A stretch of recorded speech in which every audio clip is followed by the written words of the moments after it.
Hi, I'm Gerard Slee, and I'm developing a virtual reality game called A Little Fire. And how did you get into doing virtual reality gaming?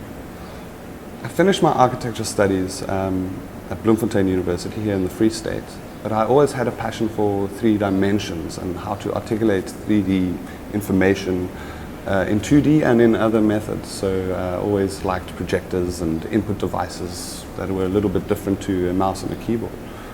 So how does the game work? The game puts you in a digital campsite where you...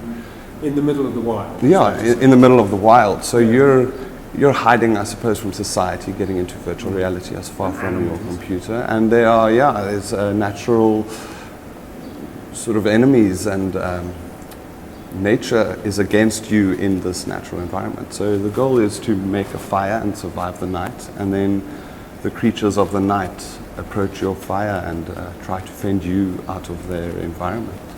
And what's the nature of the game? You play against others, or you play against yourself, or you score? How does it work? So right now the goal is to survive a camp night. So there are different things you can do. You can roast marshmallows on a fire, or you can interact with the bats in the environment, or climb a tree into a tree house. But once you start your fire, nature's going to want to kill that fire. So the goal is to keep it going as long as you can and fend off these different creatures and environmental elements, and to also be removed a little bit from sort of issues which aren't natural. Sort of to take you into nature through the use of technology is something that's extremely interesting to me. It's a very foreign concept. I'm an architect. I like to put people into built environments. If I can put people into a digital, natural experience, that's just as exciting.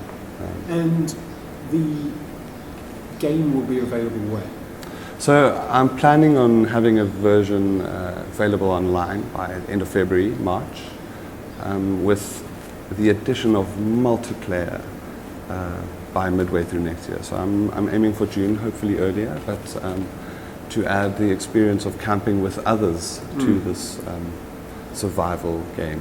And how does the distribution work? So I'm aiming for the Steam platform at first. So Steam is made by Valve, who makes the HTC Vive, which is one of the headsets I developed for. And because it has motion controllers included in every package, it's an obvious choice. And it's the Steam platform, which is the largest online distribution platform for games. So it makes sense to release it on there and then to roll it out to other platforms as they come. And how many VR players are there out there at the moment globally? Approximately. Mobile VR is massive. I mean, the New York Times released a couple of 100,000 headsets in one day. So there are millions of people who experience virtual reality on their mobile phones. But interactive and positionally tracked virtual reality, which is sort of a different ball game really. I think there's about 500,000 users on the Vive and Steam platform, Vive and Oculus platform, perhaps a little bit more with the new releases coming out next month. And is it available here in South Africa? It's still quite difficult to get the hardware in South Africa. So you have to go through routes like sending someone to one of the 21 countries where they do deliver, or even as a developer, it's quite difficult to get hardware. But there are ways around it. And you know, the platform virtual reality, although it's been around for a couple of years, commercial virtual reality is brand new, and there's a lot of different headsets coming out that use the same basic principles. So soon headsets will be available. Inevitably, it might even be a South African headset. And so, essentially, in the first instance, this is to be a global product.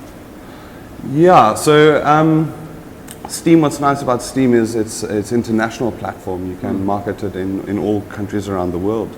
So even though the States and Europe have most of these devices, it might show where a lot of the interests lie. There might be specific hotspots around the world where people have these headsets and are trying to experience these different things.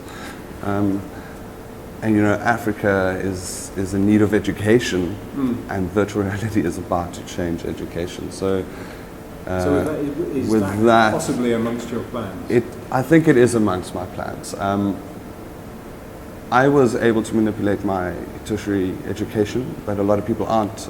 Western way of, what do they call it, decolonializing education might start on a platform like this, where it's still so new that there is no Encyclopedia Britannica for virtual reality, and you might get people creating experiences which are purely for their culture.